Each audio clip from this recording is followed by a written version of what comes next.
But not far from where the Steelers' former homes at Three Rivers Stadium, Forbes Field once stood, we are at Pittsburgh's Acrisure Stadium. Tonight, we're on to week 2 of the NFL season. We got a good one on tap, as it'll be the Baltimore Ravens taking on the Pittsburgh Steelers.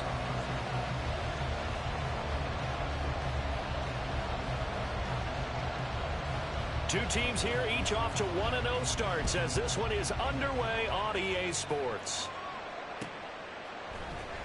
And this is going to be returned from the middle of the end zone. And he'll be stopped right around where he would have been had he gone down to a knee, maybe a yard shy of there at the 24.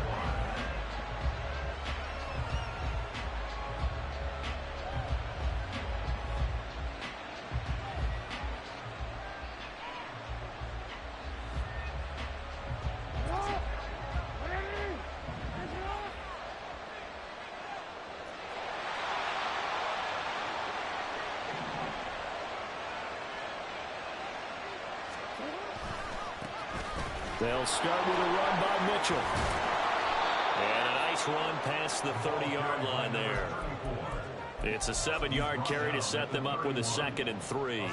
This defense for the Steelers, terrific last week in the season-opening victory. Well, let's face it, when you hold someone to just 6 points in a game, the feeling that you have among your team is that you're not going to lose very many of those. That's the way to get it done. From the 31, here's 2nd down and 3.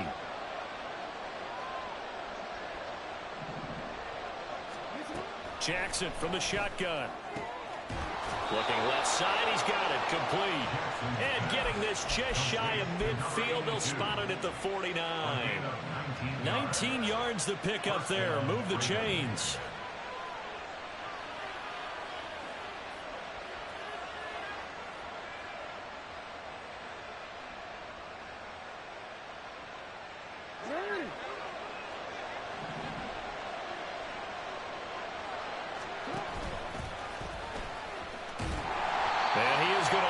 Yardage here.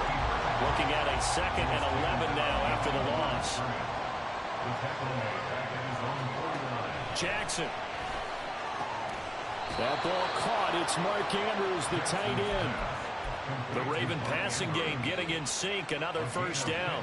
Well, I think when they look at their offense, they think to themselves, weapons everywhere. And they want to move the ball around. They want to spread it to different people. But you absolutely know they want to get this man involved as well, and that's what they just did on that play. The throw over the middle, taken in, and brought down, but not before they're inside the 25.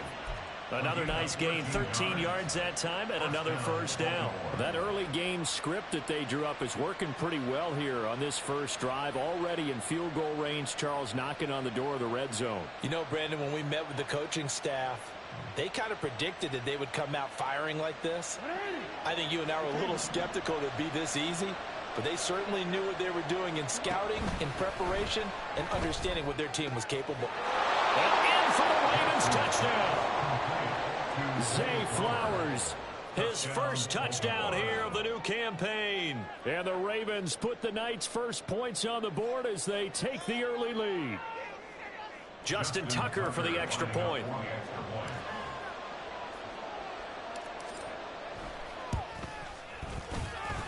And the Ravens lead at 7-0. Next to score, Ravens 7, Steelers nothing.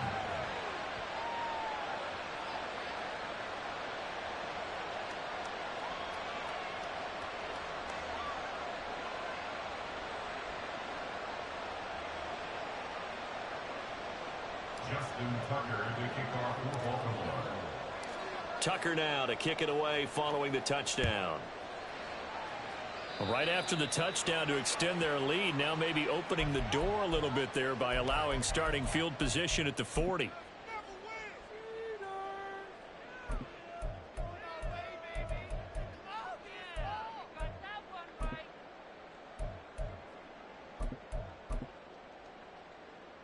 Pickett leads the Steelers up here with a fresh set of downs at the 41-yard line.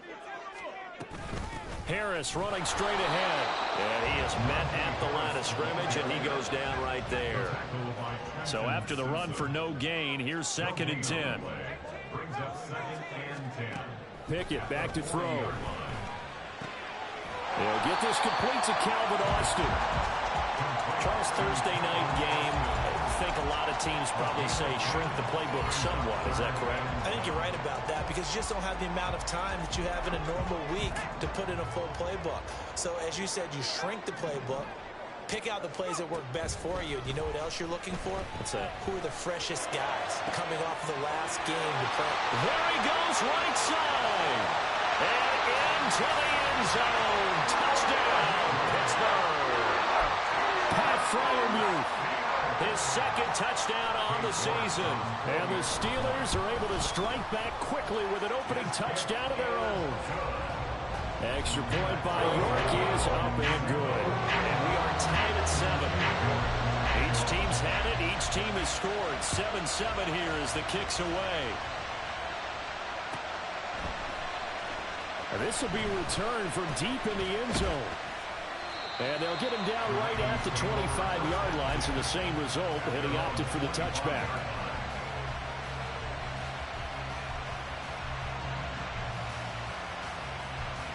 The Raven offense set at the line for this next drive. And they were winners in the season opener Sunday. Now they get the quick turnaround game here on Thursday night. But, CD, you say this is an ideal setup for them. Why? Well, it's just the way the schedule lines up because everyone's got to play a Thursday game, and that's because of competitive balance. So, let's face it, would you rather play week 2 when you're still relatively fresh and excited about the season? Or week 15 when you've had a season's worth of bumps and bruises to factor in, and who knows what your record might be at that time as well?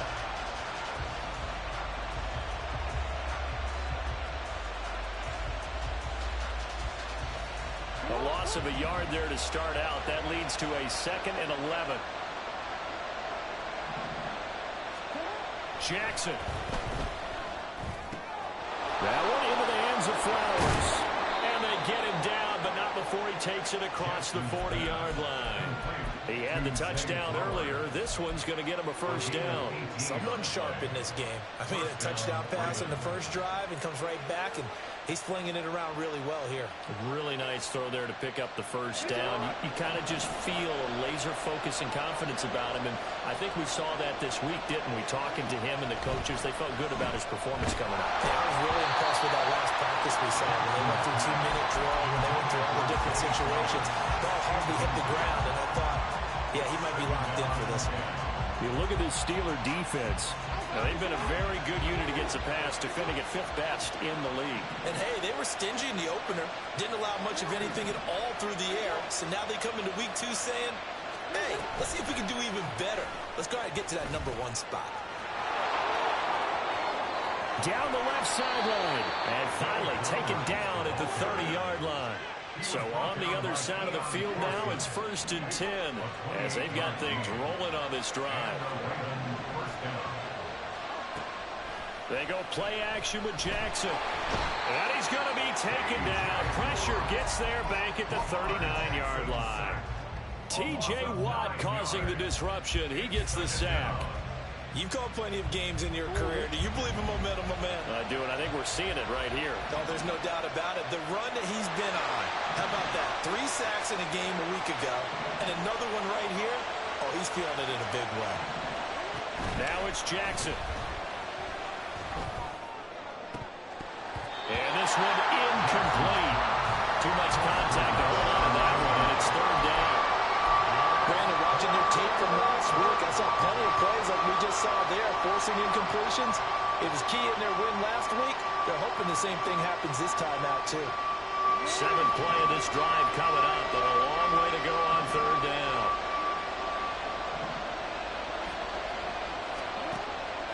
Play action. It's Jackson.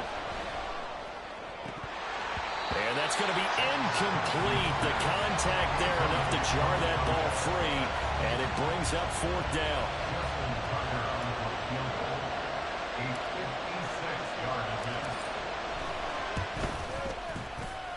And his kick is good. He got every bit of that one as it's good from 56 yards out. And they take the lead here now at 10-7.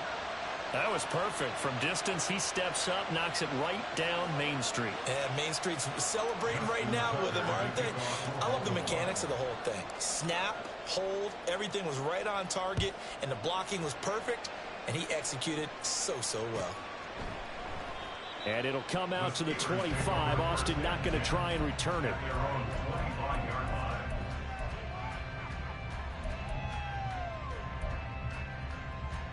The Pittsburgh offense at the line to start their next drive. And they come off a victory over the weekend, but now the quick turnaround here for this Thursday night game. How does that affect how teams like this approach these short turnarounds? Well, wins and losses always factor into, how you're getting ready for the next game. But equally as important when you have the short turnaround, what is your injury situation? Are you losing key guys? And if so, how well have the backups prepared for this? Because you don't have much time to get them ready. They have to be ready before this week in order to play well in this game. Look at this Baltimore defense. They're going to need to be strong against the run in this one. Well, there wasn't anything wrong with them on that play, was there? Able to make a nice stop, held them to no gain. The key to their defense, though, is exactly what the defensive coordinator told you and I. They've got to be consistent. Here's one deep for Pickens. And that's caught inside the 35. A big connection on that one. 46 yards. 10-7 our score after one right here on EA Sports.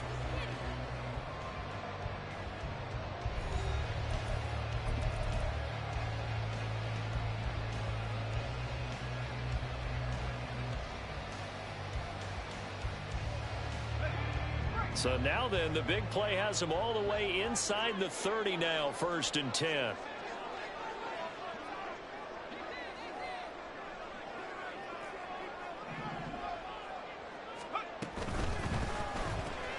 He gets it left side to Johnson. And he'll lose yardage. Brought down at the 32. But despite the completion, they're going to wind up losing 3 there.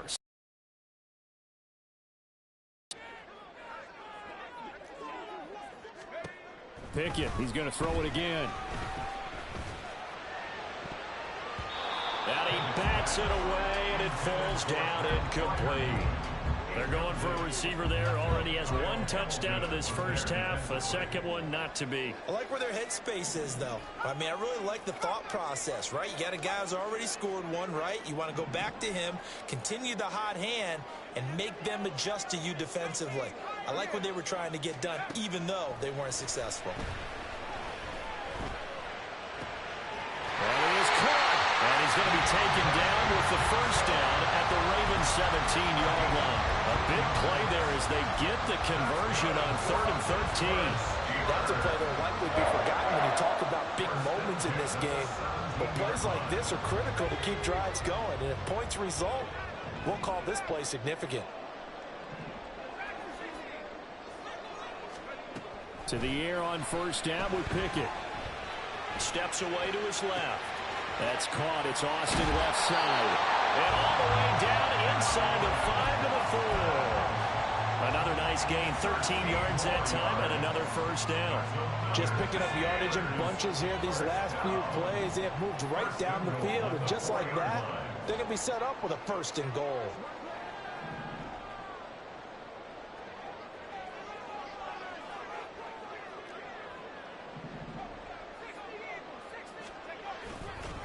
Harris is going to go backwards. He'll lose yardage back to the 5. It's a loss of a yard there, and now 2nd down. With his size, he's a tough man to bring down, but they do a nice job there stopping his progress and not allowing him to get back to the line of scrimmage. Again, it's Harris on 2nd down. And he's into the end zone. Touchdown, Steelers. Najee Harris, his first rushing touchdown of the year. And the Steelers have taken the lead. They were able to push him backwards on 1st down, but this time he forces his way in. I wonder if he went back to the huddle and said, guys, just a little bit more help, and I can get it done on this one. Maybe even overruled the play call from the sideline, just feeling like he had that opportunity, and he wanted to cash it in.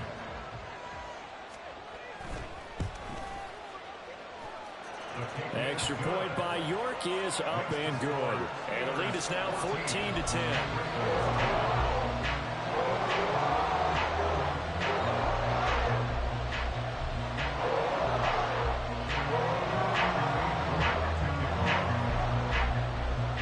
York ready, and here we go as he sends this one away.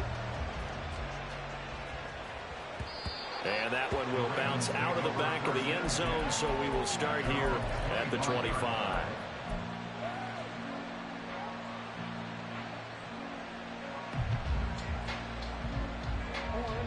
The Baltimore offense at the line, set to get going. Early on, you know, Charles, every game could be called a measuring stick game. But I think when it comes within your division like this, it's a measuring stick game with a little extra intrigue. I would agree with that totally, because all division games have a little extra to them. But I like where this game is situated, because at this stage of the season, it has that little extra juice. But at the same time, it's not a make or break if this were, let's say, week 15, 16, somewhere in that neighborhood. On second down, here's Jackson. Oh, the ball comes out on the hit, but they'll say it's incomplete. It certainly didn't appear that that's where he wanted to go with the ball initially, so he tried to get something out of it by dumping it off to his running back, unsuccessfully. They tried to throw on second down, unsuccessful. Now it's 3rd and 1. He's got his running back out of the backfield. And he will have a Ravens first down as they're able to convert on 3rd and short yardage with a gain of 4. I was a little surprised to see him, Charles, come out in the shotgun on 3rd and less than a yard. Yeah, but the way the NFL is nowadays, we hardly ever see anyone really run for it on short yardage. So they're going to throw the football more times than not.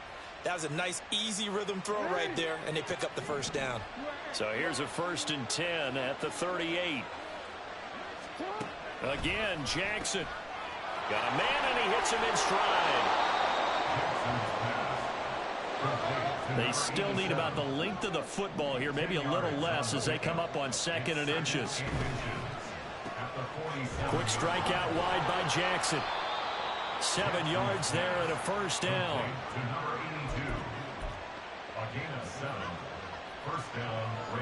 2 minutes remaining in this first half of football.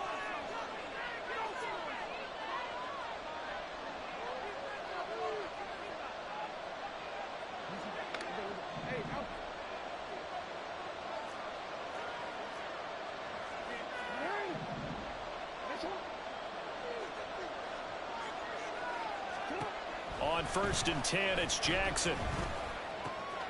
He's got his man. It's Andrews. And that's good for a pickup of 10 yards. And that'll leave him with a 2nd and just a few inches left. A lot of tight ends just use their size and their strength, try to occupy some space and kind of body people away and catch the football. But not this guy. He's a refined route runner. Makes me wonder if he took some dance classes in his background with his footwork.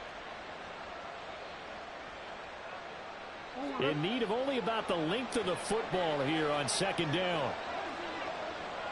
In motion left, Flowers. And he'll get it here on the touch pass. And an excellent job of finding the opening as he's got this now all the way down to the 22. They get 14 on that one. That's good for a Baltimore first down. Boy, an effective play there, getting their wideouts involved in the run game. And what they're always hoping on that type of a play, that they can get to the end of the line and have a chance to turn it upfield as he did there. That means they controlled the blocking and took care of the defensive end or the outside linebacker to give him that lane. And I guess I need to clarify, I said getting their wideouts involved in the run game, but of course that was actually a pass as he popped it forward. Give him 4 yards there on the first down keeper. The Ravens moving quickly here as the clock runs. 4 yards on the pickup. 2nd and 6. Now Lamar changing the look.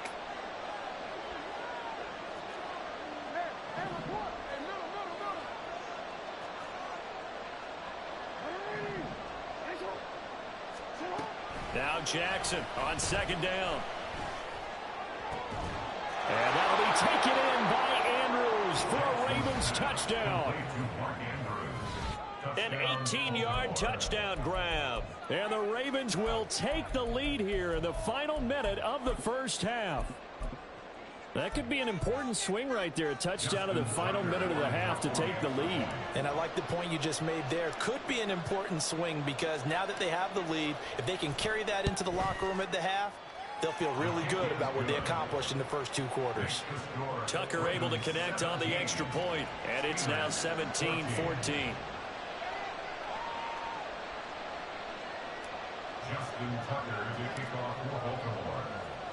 Tucker now to kick it away following the touchdown.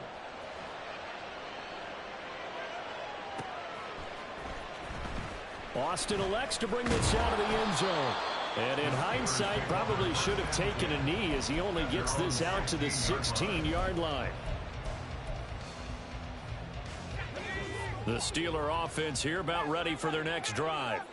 And the ball backed way up, so thinking with this amount of time on the clock, probably just sit on it, and we'll see these two teams go to the lockers. Yeah, I don't think you want to overthink it in this situation. Either side of the ball. Just go ahead and finish up the half and get on out and talk about it. 2nd and 10.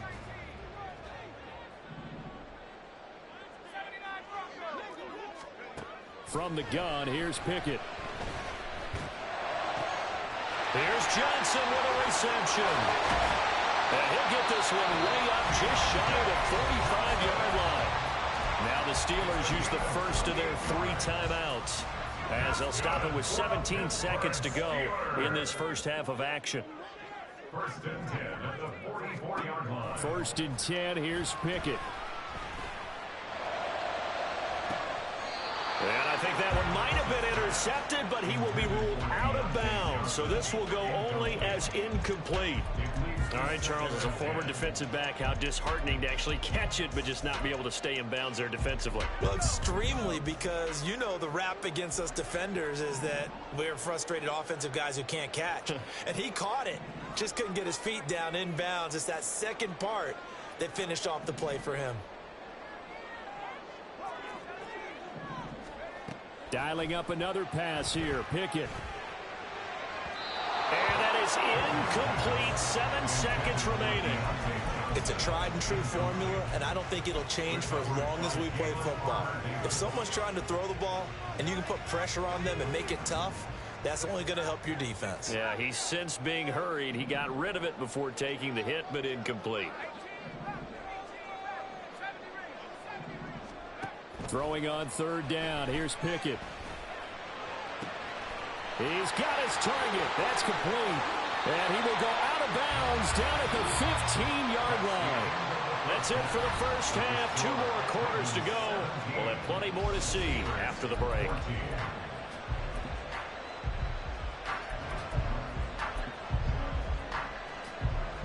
And we welcome you back now. Alongside Charles Davis, I'm Brandon Gunn, getting set for quarter number 3 here. A field goal the difference. 17-14 is the score. Back underway here now in this 3rd quarter. And the fair catch signaled for and taken, so they'll begin this 3rd quarter from their 25-yard line.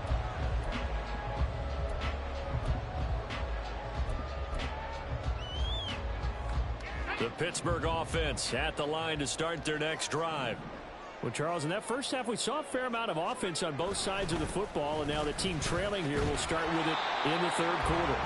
And we both know this coach pretty darn well, don't we? Because his game planning is always on point. And now that he's getting the ball to start the second half, how about all the offense that you already referenced in the first half? He'll put that all together and come out with something really strong, I believe, to get things going here in the 3rd quarter. Now he's loose down the left sideline. George Pickens. And did he get in? No. Down at the 1-yard line.